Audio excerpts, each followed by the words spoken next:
So next week we're going to have a picnic car show. It's invitation only, and it's Mopars only. And we're over this week, my car club, cleaning the guys' cars up. And today we cleaned up this. Hopefully you can see it in the with the lighting. But this is a 1966 Belvedere I HP2 car. So HP2 was the designation before they would put Hemi on there. It's a really neat car. I'll get the owner a little later, give a little actually I'll have the owner tell a little story about it, because it's rather neat. So basically this is the bottom of the line Plymouth. You can tell by the dash. I mean, that's his bottom. It's a 4-speed car. It's a Hemi car, and it has the original Hemi in it. This car has the original Hemi in it. It is a absolutely timepiece. Everything is the way it would have been in 1966. There's a really great story about acquiring this car and the guy that originally bought it. So we'll go ahead and get that from the owner. Now, the really cool thing about the owner of this car is he's in a wheelchair. And he has a bunch of other Mopars that we'll probably talk about over time. And he just loves his Hemi cars. But this is honestly one of the nicest 66 Hemi cars you'll ever see. It is, and it's driven. They drove it last week to a place down the street, and they do a 10-mile round trip. And they found out they get 6 miles to the gallon with it.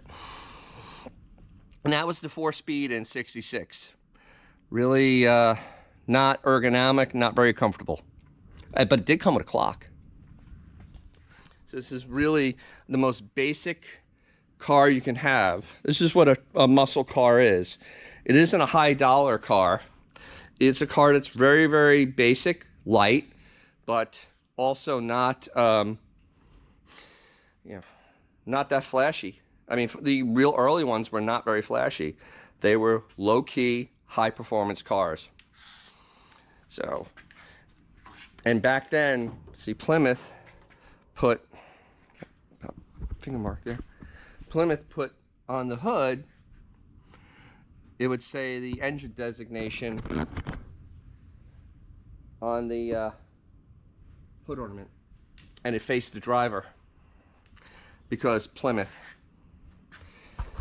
So we're gonna have a little talk with the owner, and yeah, there's the fender tag showing it's a Hemi car. And the early fender tags were very, very weird. Chrysler didn't standardize that to 70. So, but everything's just done so beautifully on this car. Just absolutely, just great. Next week, we should be able to have a video of it running, because it's really, really cool. So yeah,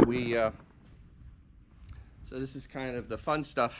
This is like the funner stuff to do, where you don't have to rebuild a car or work on it. We just cleaned it and getting it ready, so we can have this nice picnic. But yeah, so let me get the hood down so we can get to see the whole.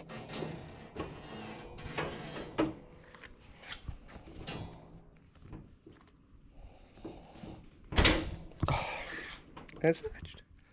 But yeah, I'm sorry about the lighting, but don't want to roll it outside.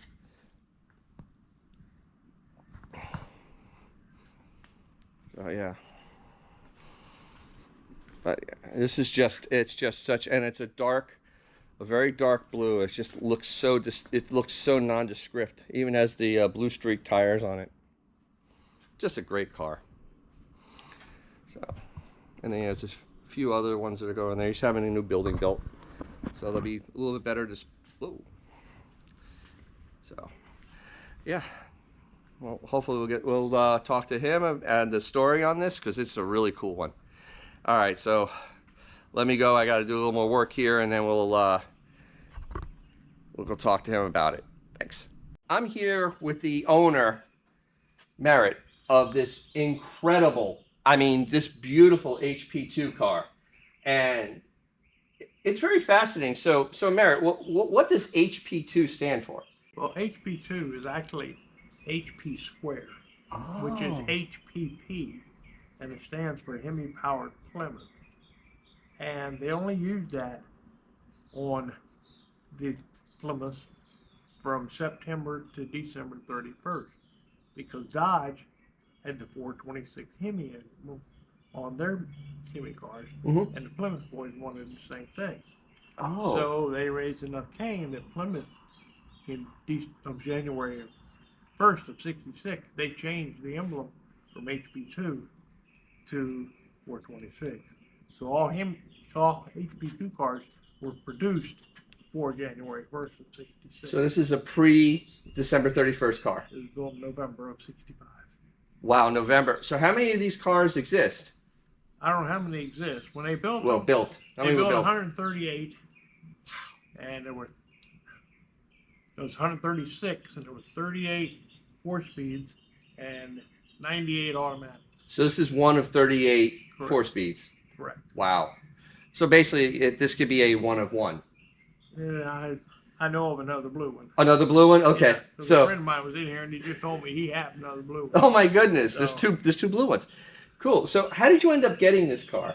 Because Well, I had a friend that was into the '66s and '70s, and he got a phone call from a gentleman that had bought this car brand new, and right after he bought it, he got drafted. Well, he went in the service, did his tour, and did all that. Well, he sold the car before he left, but he didn't figure he was coming back. So when he got out, he did the family thing, had children, did all that, and he moved to Florida. The car was originally bought in Ohio. oh, Well, after he did all that and retired, he decided he was going to try to find his car. So he went back to Ohio and researched it and found it. And he started doing the restoration. And then a few years later, his wife came up to him and said, we need you to divorce. You need to sell the car because I want half. And they called me and asked me. ah. So So it's because of his misfortune, your fortune, you were able to get this two-owner car, right? yeah, Pretty much. Pretty much. Pretty much two-owner car. Wow, that's amazing. It's always the stories that are best. They are. All Hemi cars got a story of some sort. It's amazing the stories. It's cool. So, and I've had it for probably 25, 27 years. Wow. Long time. So this was painted over 25 years ago? Yeah, and the guy that I bought it from painted. Wow. So, That's pretty amazing. That's amazing because it looks like it just rolled out of showroom. well, it's been indoors all the time. Well, that helps, yes, but still, it's 20-something-year-old paint. That's pretty impressive. That's pretty. And you do get it. You do have it driven, right? Oh, yeah, yeah. occasionally. Yeah, Go to local car shows and so forth. But it gets out, and it gets about 6 miles to the gallon. 6 miles an hour. We figured it out. We get 6 miles to the gallon, and that's if you don't get on it. If you do, you might have less. It might be 2, maybe 3. Remember, it's miles per gallon with these cars. And it don't run on plain on 93. You No. got a kick juice to it to make it run better. That's great. But they're fun. Oh, absolutely. That's why that's why they're here. And I love that you love these cars so much. Well, But can't wait to show next week when we have the picnic here, the amount of people that come and just bring their car to this man's place, and just the quality of stuff that's coming it's mind-numbing. It'll be the best car show you've ever seen, and it's just hanging out at Merritt's house. It's just the best. I love it. So I can't wait for that next week. It's gonna be great. okay. Well, Cool. we'll see you then. See you then. All right. Bye-bye. Bye-bye. All right, cool.